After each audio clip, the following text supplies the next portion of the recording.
ആമേൻ, ആമേൻ. യേശുവിൻ്റെ ഏറ്റവും പ്രിയമുള്ള കുഞ്ഞെ, പുറപ്പാട് 17:6, ഇതാ നിനക്ക് മുമ്പിൽ ഹോറബിലെ പാറമേൽ ഞാൻ നിൽക്കും. ഹോറബിലെ പാറമേൽ, നിന്റെ തലയിലേക്ക് ഇടിഞ്ഞു വീഴാനായി കാത്തുകെട്ടി നിൽക്കുന്ന ഒരു പാറ, അതങ്ങാനും വീണാൽ നീ ഭസ്മമായി പോവും. അങ്ങനെ നിന്നെ തകർക്കാനായി തലയ്ക്ക് മുകളിൽ നിൽക്കുന്ന ആ മഹാപാറയുടെ പുറത്ത് കർത്താവ് കാലുവെച്ച് നിൽക്കും. ഇതാ നിൻ്റെ മുമ്പിൽ ഹോറബിൽ നിൽക്കുന്നൊരു പാറ, നിൻ്റെ മേലേക്ക് മറിഞ്ഞു വീഴാൻ ഇടിഞ്ഞു വീഴാൻ നിൽക്കുന്ന ആ പാറക്കൂട്ടത്തിൻ്റെ മുകളിൽ നിൻ്റെ ദൈവം കാല് വെച്ചിട്ടുണ്ട്. അത് നിന്നെ വല്ലാതെ ശക്തിപ്പെടുത്തണം, നിൻ്റെ ഉള്ളിനെ ബലപ്പെടുത്തണം.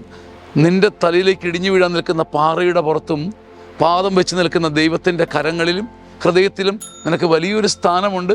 ഭയപ്പെടേണ്ട. ആമേൻ, ആമേൻ.